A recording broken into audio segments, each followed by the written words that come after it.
Salam à tous les frérots, j'espère que vous allez bien. On revient sur ce match. Début difficile pour les Blues qui font face à une adversité très relevée des côtés Jers. Beaucoup d'intensité physique et dans les duels, la position est très partagée. Tout semble être un match piège pour les Blues avant ce but de Joao Pedro qui va assommer le mental des côtés Jers en première période. La suite de la rencontre va aller en faveur des Blues avec un deuxième but sur penalty d'Enzo et une fin de rencontre plutôt bien maîtrisée. Donc on va revenir sur les points majeurs de la rencontre et analyser tactiquement ce match. Let's go.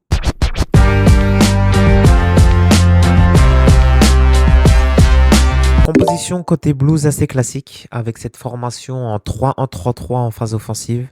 Cucurella, Tosin, Chalobah dans le back 3 avec Tosin qui occupe cette position centrale. Caicedo juste devant la défense. Les trois milieux offensifs sont Enzo, Joao Pedro et Estevao qui, on va le voir sur ce match, va permuter de temps en temps avec Gusto sur le couloir droit.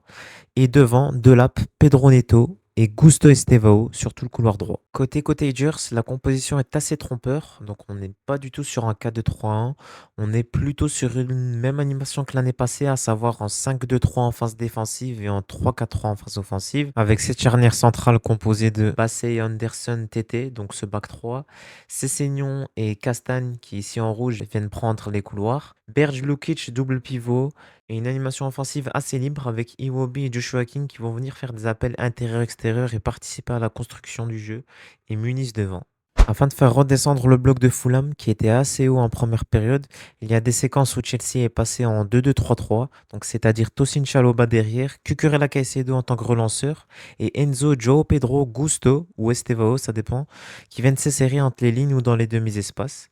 Donc comme on peut le voir ici sur l'écran, on voit clairement Tyrick George qui prend la place de Delap qui s'est blessé en première partie de période. Enzo, Joao Pedro et Gusto ici qui sont à l'intérieur du jeu et on voit Estevao coller la ligne droite. Ce qui est intéressant d'observer sur ce schéma de passe, c'est qu'on voit clairement l'apparition de ce 2-2-3-3 avec cette ligne de défense, cette ligne de milieu Cucurella Caicedo et on voit une forme de toile d'araignée qui se tisse autour de Caicedo qui montre son importance en récupération de balles ou en perte de balles où ça peut aller très vite dans les deux sens du terme. Et enfin, ce qui est assez surprenant, c'est qu'il aura fallu très peu de matchs pour que Gusto et Estevao s'entendent sur le terrain. On voit ici le lien entre Gusto et Estevao qui est assez fort et on va le voir par la suite. Ils ont combiné pas mal de fois sur le côté droit et il y a eu des actions très intéressantes. Alors ici, on voit très bien le squelette de Fulham défensif avec cette défense à 5. La possession a été très partagée sur cette première période car il y a cette bataille au milieu.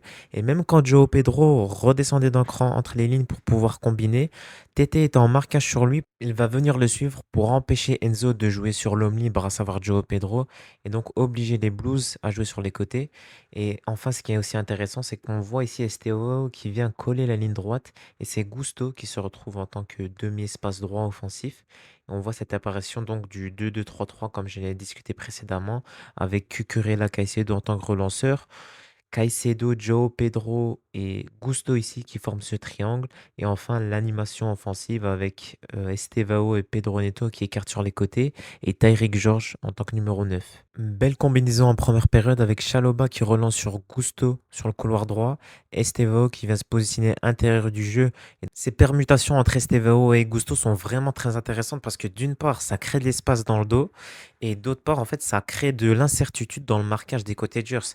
Ici, Iwobi se retrouve entre les deux et il ne sait plus vraiment qui marquer entre Gusto ou Estevao. Avec ces espaces laissés derrière, dédoublement entre Gusto et Estevao, cela permet à Estevao de se retrouver un contre un contre Bassey qu'il élimine assez facilement. L'action est mal jouée car clairement ici Chelsea est en supériorité numérique en 4 contre 3 car Estevao élimine son opposant et il se retrouve face au dernier défenseur des Quittagers. Alors ensuite il va décider de centrer au premier poteau, ce qui n'est pas forcément un mauvais choix car si personne ne reprend la balle au premier poteau, il y a Enzo Fernandez et Pedro Neto qui sont tout seuls prêts à plonger pour la mettre au fond des filets. Mais je pense qu'ici, le choix le plus judicieux, ça aurait été de la remettre en retrait sur Joao Pedro, qui aurait eu le temps d'ajuster ensuite sa frappe, ou même d'ajuster un centre au deuxième poteau. La stratégie de Marco Silva sur cette première période était assez claire, à savoir jouer avec une défense haute, ce qui implique forcément un pressing man-to-man au marquage. Et pour conserver une défense haute et un pressing man-to-man au marquage, il faut une intensité et des aptitudes physiques assez élevées. Et c'est ce qu'on a assez vu sur cette première mi-temps avec une équipe de Fulham très très intense. L'objectif de Fulham est assez simple, obliger les Blues à jouer long sur des zones où les joueurs de Fulham sont en supériorité numérique pour pouvoir ensuite récupérer les deuxièmes ballons et être efficace au contre-pressing. Et on le verra par la suite, la possession également des Blues a été énormément impactée. Là où d'habitude les Blues avaient une large possession par rapport à son adversaire, ça n'a absolument pas été le cas sur ce match. Ici, sur cette séquence, le pressing mis par les Cottagers en première mi-temps a été vraiment très impressionnant.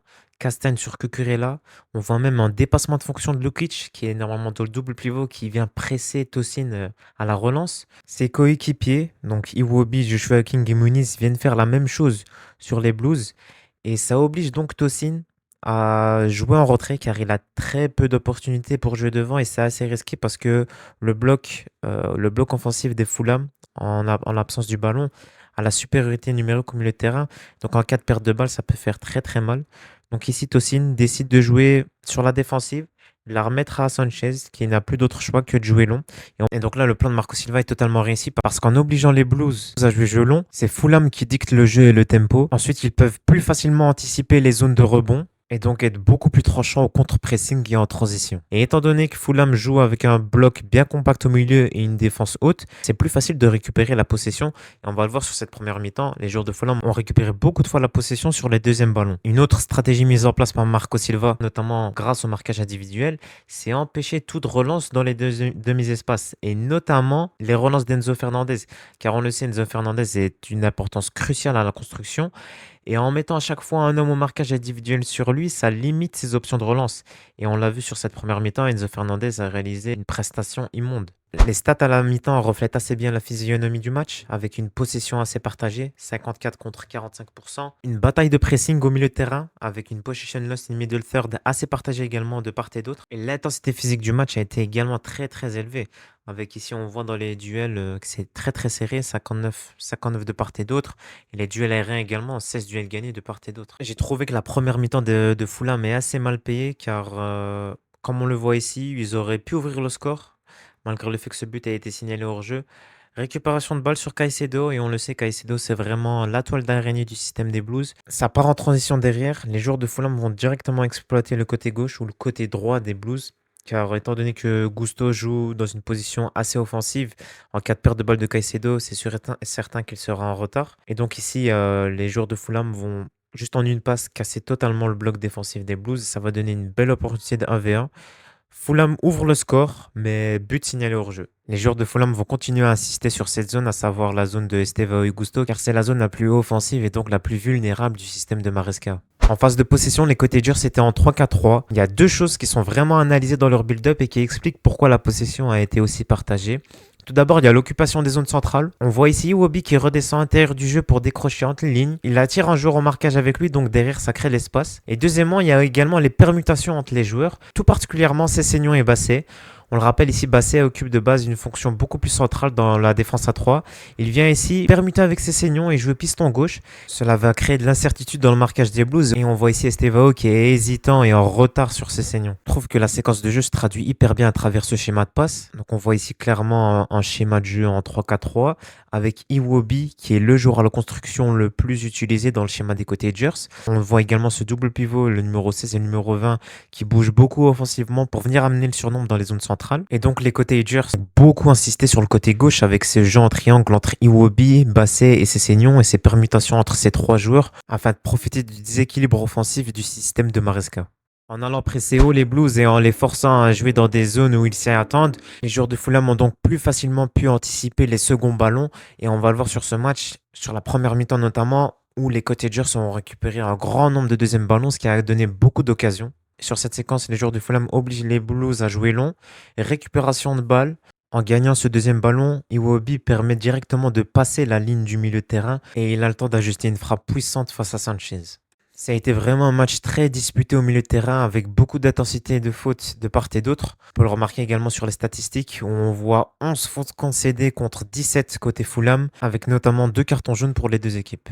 Tout semblait nous faire penser à un match piège pour les Blues jusqu'à la 45e minute et comme j'en ai parlé dans ma précédente vidéo, lien juste ici si j'y arrive, les corners des Blues cette année, attention, on vient mettre 2 joueurs au premier poteau, João Pedro qui vient gêner la vue du gardien et au dernier moment, il vient se placer devant Basset qui le prend par surprise et a juste une tête très bien placée au deuxième poteau. Ça fait but pour les Blues. Début de la deuxième mi-temps et un fait de jeu en faveur des Blues, à savoir un dab de Sessegnon dans la surface de séparation, ce qui va donner un penalty pour Enzo Fernandez, qui va le transformer tout logiquement, ce qui va le mettre en confiance et va nous pondre une deuxième mi-temps bien plus performante que la première. C'est un coup de massue sur les Cottagers et les Blues vont se montrer de plus en plus agressifs et vont récupérer beaucoup plus de ballons dans cette début de deuxième mi-temps.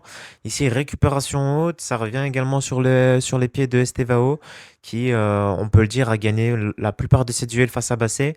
Il s'offre une opportunité de tir, mais malheureusement, sa frappe est beaucoup trop écrasée. Ce qui a été intéressant également sur cette deuxième mi-temps, c'est lorsque Joao Pedro venait redescendre pour aider à la construction. Et c'est Gusto aussi qui vient permuter avec Estevao et profiter de l'espace laissé derrière grâce à l'appel de Joao Pedro. Ensuite, les Blues vont se retrouver en supériorité numérique avec 4 joueurs des Blues contre 3 côté Fulham. Donc ça donne une belle opportunité offensive pour les Blues. Sur cette fin de match, Maresca va décider de maintenir le score en faisant rentrer André Santos et Rich James à la place de Pedro Neto et Tyrick George. Donc il laisse Gusto sur le terrain. Donc c'est une disposition plus défensive afin d'avoir un meilleur contrôle du milieu de terrain et empêcher toute remontada des hommes de Marco Silva. Fin du match, Chelsea gagne sans non plus être flamboyant contre une belle équipe de Fulham et un très bon coach. C'est un peu mal payé pour Fulham, je trouve, qui ont réalisé dans l'ensemble une belle partition. L'essentiel est fait, 7 points sur 9 avant la trêve. Et Chelsea qui se positionne à la deuxième place, juste derrière Liverpool. Fin de la vidéo les frérots, j'espère que ça vous a plu et on se retrouve à la prochaine si Dieu le veut.